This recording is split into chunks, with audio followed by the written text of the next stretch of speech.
Hello! Welcome! Ngayon, pag-uusapan natin ang isang bagay na gusto nating lahat, di ba? Paano nga ba maging at manatiling masaya? Hindi yung panandalian lang ha, kundi yung kaligayahang totoo at tumatagal. Naisip nyo na ba to? Grabe ang ganda ng araw mo, ang saya-saya mo, tapos biglang may isang maliit na bagay lang, isang text, isang masamang balita, biglang boom! Wala na. Parang bula lang, no? Biglang puputok. Bakit kaya ganun kadali mawala yung saya? Dito na papasok yung pinaka-core ng usapan natin. Ang tunay na sekreto pala sa pangmatagalang saya, ayon sa ating source, ay hindi nakabase sa mga ginagawa natin o sa mga nangyayari sa paligid. Nakasalalay ito sa kung anong klase ng Diyos ang ini-imagine natin sa ating isipan. Okay, so simulan nating himayin to. Kasi may dalawang klase pala ng imahe ng Diyos na pwedeng mabuo sa isip natin. At yung pagpili natin kung alin doon ang paniniwalaan natin, yun yung sobrang critical para sa kaligayahan natin. Marami kasi sa mga turo na narinig natin, ang ipinapakita ay isang, sabihin na nating, baluktot na imahe ng Diyos. Yung Diyos na parang laging galit, laging nagbabantay sa pagkakamali mo, na kailangan mong sundin ang napakaraming rules. Ang resulta, yung pagsamba, imbes na maging masaya, nagiging pabigat. Nakakatakot. At eto, tingnan nyo to, sobrang linaw ng pagkakaiba.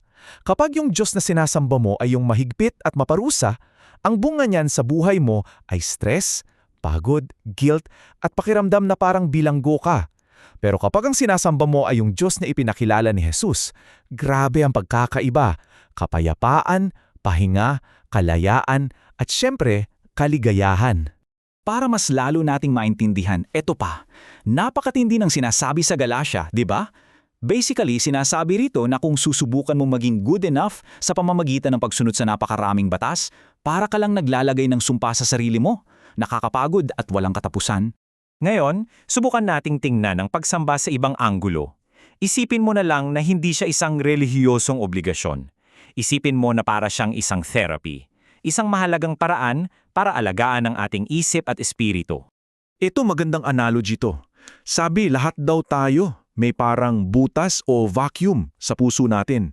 At sinubukan na nating punuin yan ng iba't ibang bagay, pera, career, relationships. Pero pansamantala lang lahat yun. Ang tanging makakapuno talaga niyan para magkaroon tayo ng tunay at kompletong saya ay ang Diyos mismo. So kung ganun kaimportante ang pagsamba, syempre may kalaban. Merong tinatawag na magnanakaw na gustong sirain ang moment mo sa Diyos. At hindi ito literal na magnanakaw ha. Pwedeng ito yung mga alalahanin mo, yung mga nega mong iniisip, o kahit yung simpleng notification lang sa cellphone mo. Kaya kailangan alerto tayo at aktibong ipaglaban yung focus natin para sa sarili nating kaligayahan. Okay, sapat na sa theory. Ngayon, let's get practical. Ito yung part na may mga konkretong hakbang tayong pwedeng gawin. Isipin nyo na lang, ito yung inyong happiness toolkit. Tatlong simpleng hakbang lang to na madaling tandaan. Una, gabayan ang isip. Pangalawa, gumawa ng masayang gawain. At pangatlo, gamitin ang ating mga pandama. Isa-isahin natin. Step 1, isip. Grabe ang kapangyarihan ng isip natin. Sabi nga, you are what you think. Kung ano yung laging laman ng isip mo, yun ang nagiging realidad mo. So kung gusto mong maging masaya, piliin mong isipin ang mga bagay na maganda at kapuri-puri. Utusan mo yung utak mo na mag-focus sa saya. Step 2, gawa. Ito yung parang life hack. Hindi mo kailangang hintayin yung feeling na masaya ka bago ka gumawa ng isang bagay na masaya. Pwede mong baliktarin. Kung malungkot ka, pilitin mong ngumiti, makinig sa masayang kanta o kausap ang isang kaibigan. Makikita mo, susunod na lang yung pakiramdam mo. At pangatlo, gamitin ang ating 5 pandama. Sobrang simple pero napaka-efektibo. Makinig sa music na nagpapasaya sa'yo, mag-amoy ng mabango, kumain ng paborito mong pagkain, makipagkamay o yumakap at tumingin sa mga magagandang bagay. Lahat yan may direktang epekto sa emosyon natin. At baka iniisip nyo, saan galing tong mga to? Well, ang pinakamagandang balita ay, yung mismong modelo natin para sa toolkit na ito ay walang iba kundi si Jesus. Sa buhay niya, makikita natin kung paano niya ito ginawa. Isipin nyo ha, yung buong ministry ni Jesus umiikot sa pagsasalo-salo sa pagkain. Lagi siyang may kasamang handaan. In fact, inakusaan pa nga siyang matakaw at lasenggo kasi nakikikiing siya sa lahat. Para sa kanya, ang langit ay isang malaking party, isang handaan, kung saan lahat ay invited.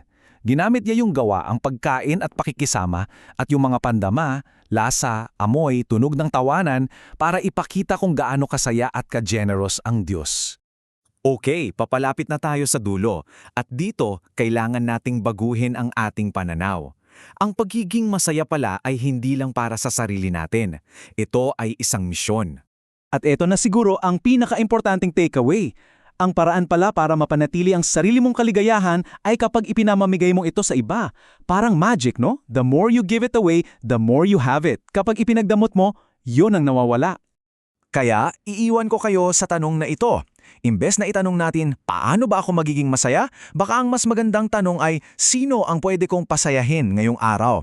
Dahil sa pagsagot at paggawa nun, baka doon mo mismo matagpuan yung kaligayahang hinahanap mo para sa sarili mo.